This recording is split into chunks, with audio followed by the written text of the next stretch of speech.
Hello, my name is Mafai, and today I'm going to be analyzing the language of the notorious Big, also known as Biggie Smalls. Christopher Wallace, or Biggie Smalls, was a Jamaican immigrant and became an American rapper. He was born and raised in the Brooklyn ghetto. His father left him when he was 2, leaving his mother to work 2 jobs to try to support him. Biggie won several awards as an English student and would have been the top of his class, but financial issues pressured him to drop out. Biggie was forced to start dealing drugs at the age of 12 and was arrested before his rapping debut. He was born in 1972 and got killed in a drive-by shooting in LA in 1997. In this presentation, I will be analyzing how identity and culture are expressed in the language of lyrics in Biggie Smalls' raps. I will do this by picking out lyrics in his song Juicy from the album Ready to Die. On the top left is Biggie's intro to Juicy, and he says, "Yeah, this album is dedicated to all the teachers that told me I never amount to nothing. To all the people that lived above the buildings that I was hustling in front of, called the police on me when I was just trying to make some money to feed my daughter." In the intro, Biggie gives the audience a small glimpse of what his earlier life is like, growing up with unfaithful mentors or teachers that told him he'd never amount to anything. And he uses slang hustle, which means to try to work a lot and make money, to show that he had little money and was working as hard as he could to feed his daughter. Biggie Smalls had also indicated the rough neighborhood that he lived in, that had a lot of drug usage and sold a lot of drugs, which led to calling of police often. In the second verse, on the right side, he says, "It was all a dream. I used to read Word Up magazine, Salt and Pepper and Heavy D up in the limousine." And in this verse, Biggie Smalls uses sociolect to refer to his childhood dreams of becoming a rapper, featured on Word Up magazine, a popular rapping magazine, and meeting said idols that appeared on the magazine, Salt and Pepper and Heavy D. And he says that he wants to meet them in a limousine, a luxurious American Idol life and dream. On the bottom left, Biggie Smalls says, "Born sinner, the opposite of a winner. Remember when I used to eat sardines for dinner?"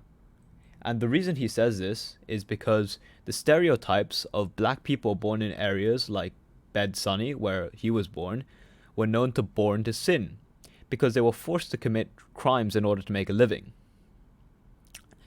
It also shows that Biggie Smalls, despite being born in an area that is considered that is considered to be the case of a lot of crimes, values righteous acts and considers sinning for losers. Biggie Smalls is also remembering the tough childhood he had economically, having to eat sardines for dinner. On the right, he says, "I made the change from a common thief to up close and personal with Robin Leach, and I'm far from cheap."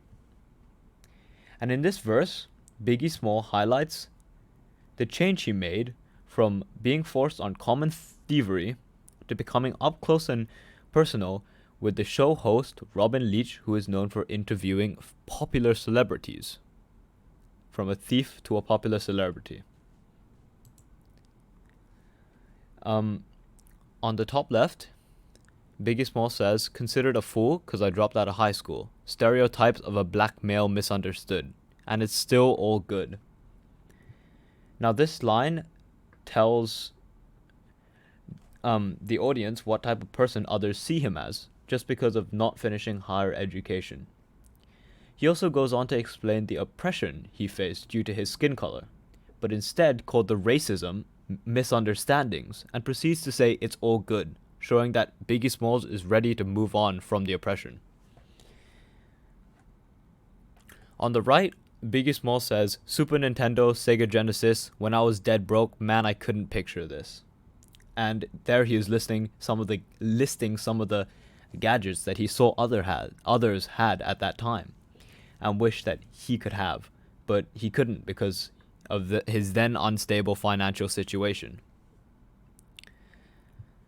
On the bottom left, Biggie Smalls says, celebrating every day. No more public housing, thinking back on my one-room shack. Now my mom pimps an AC with minks on her back. And this is showing that Biggie Smalls has financially grown to the point where he's able to help his family, and he doesn't have to rely on public housing or a one-room shack, which is a slang for an apartment. He now lives in a luxurious house and provides luxurious things for his mother, who was forced to work 2 jobs bringing him up, which he uses AC as an abbreviation of Acura, a luxury brand. Lastly, Biggie Smalls looks at...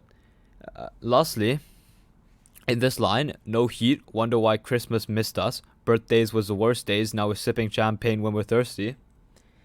Biggie Smalls looks back at his Christmases and his birthdays where he was all sad because he knew that his family couldn't afford to buy him anything.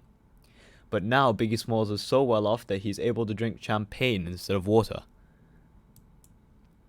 So in conclusion, the lyrics of Juicy show that Biggie Smalls is a successful rapper who was able to make his childhood dreams come true and move out of a financially unstable position into a wealthy one, defying the stereotypes placed on him for being a black immigrant living in the roughest parts of New York. Thank you.